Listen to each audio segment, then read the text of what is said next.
2019 में हारे, 2020 में हारे, 2024 में मैदान छोड़ भागे। औकात सिंगल डिजिट की और सपना डिप्टी सीएम का। सन ऑफ मला नहीं, शो ऑफ बिहार है मुकेश सहनी। नमस्कार, आप दर्श न्यूज के साथ हैं, मैं हूं परमबीर सिंह। देखिए, बिहार विधानसभा चुनाव को लेकर सियासत तेज हो गई है और इस बीच चर्चा मुकेश सहनी और उनकी पार्टी वीआईपी की भी जमकर हो रही है। चर्चा इसलिए कि मुकेश सहनी लगातार महागठबंधन में सीट बंटवारे को लेकर बयानबाजी कर रहे हैं और महागठबंधन से 60 सीटों के साथ डिप्टी सीएम का पद भी मांग रहे हैं। लेकिन सवाल है कि डिप्टी सीएम पद तो छोड़िए, आखिर तेजस्वी यादव मुकेश सहनी को 60 सीटें भी क्यों दें? मुकेश सहनी का आखिर बिहार में जनाधार क्या है? खुद को सन ऑफ मला तो बुलाते हैं, लेकिन क्या बिहार का पूरा निषाद समाज इनके साथ है? चलिए आपको इस वीडियो में समझाते हैं कि सहनी की आखिर कितनी ताकत है और वो कितने पानी में है। देखिए, 2017 में मुकेश सहनी मुंबई से हवाई जहाज यानी कि एरोप्लेन से बिहार आए। 2018 में उन्होंने वीआईपी पार्टी की स्थापना की, जिसका मुख्य आधार उनकी माने तो मला समुदाय हैं, जो बिहार की आबादी का लगभग 2.6% है। मुकेश सहनी ने मलाहों को बिहार में अनुसूचित जनजाति में शामिल करने की मांग उठानी शुरू की। वीआईपी पार्टी का वीआईपी रथ बना और मुकेश सहनी उस पर सवार होकर पूरे बिहार में भ्रमण किए।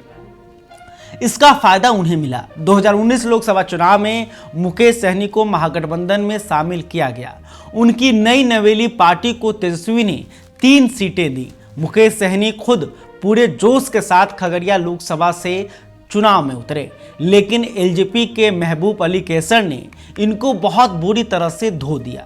महबूब के मुकाबले सहनी आधा वोट ही ला पाए, बाकी के इनके दोनों उम्मीदवार भी बुरी तरह से चुनाव हार गए।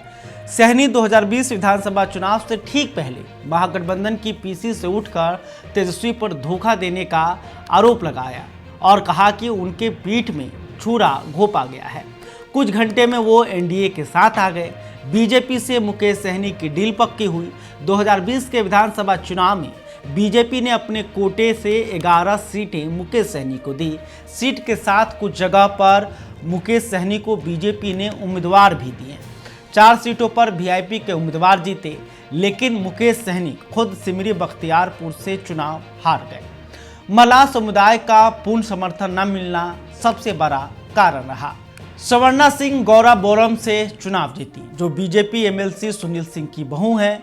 अलीनगर से मिस्री लाल यादव को मुकेश सहनी ने टिकट दिया, वो भी जीते।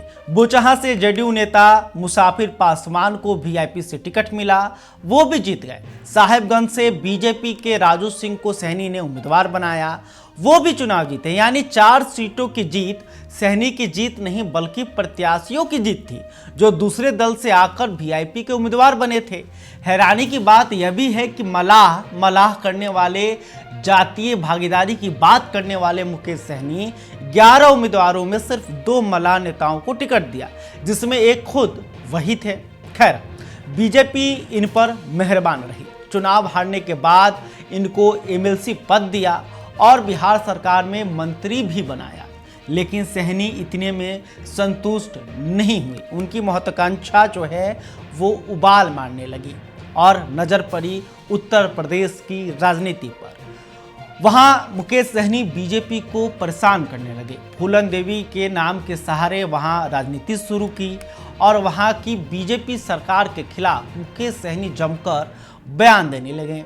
बीजेपी को यह बर्दाश्त नहीं हुआ। बीजेपी ने ऑपरेशन वीआईपी शुरू किया। वीआईपी के सभी विधायकों को बीजेपी ने वापस बुला लिया। बीजेपी को इसमें कोई दिक्कत नहीं हुई, क्योंकि ये सभी पहले से एनडीए का हिस्सा थे, यानी कि एनडीए की तरफ से चुनाव लड़ चुके थे या फिर कहीं ना कहीं इनका बीजेपी जेडीयू से रिश्ता था। तो ऐसे में आसानी से बीजेपी ने वीआईपी के सभी विधायकों को तोड़ लिया। सहनी इस ऑपरेशन के बाद भागे भागे तेजस्वी यादव के पास पहुंचे। जिस तेजस्वी पर धोखा और पीठ में खंजर घोंपने का आरोप लगाया था, उसी को सहनी ने गले लगाया। महागठबंधन में शामिल हुए।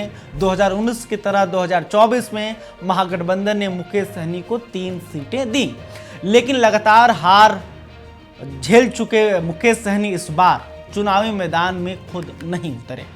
बिहार में महागठबंधन ने इस बार पिछले चुनाव परिणाम की तुलना में बेहतर प्रदर्शन किया। 40 लोकसभा सीटों पर हुए घमासान का जब परिणाम सामने आया तो इस बार एनडीए को 30 सीटें मिली, जबकि महागठबंधन के खाते में 9 सीटें आईं और एक निर्दलीय पप्पू यादव चुनाव जीते।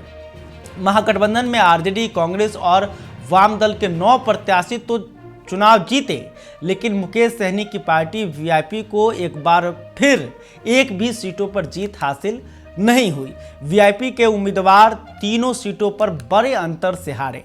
खास बात यह भी थी कि 3 सीटों पर एक भी मल्लाह उम्मीदवार मुकेश सहनी ने नहीं उतारे थे। अब देखिए, अगर वोट प्रतिशत की बात करें तो 2019 के लोकसभा चुनाव में, जो कि वीआईपी का पहला चुनाव था, उसमें वीआईपी को मात्र 1.66% वोट मिले थे।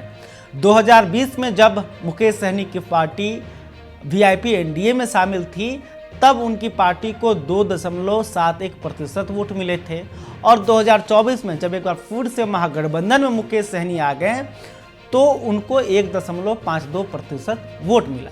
मतलब ताकत बस इनकी इतनी है।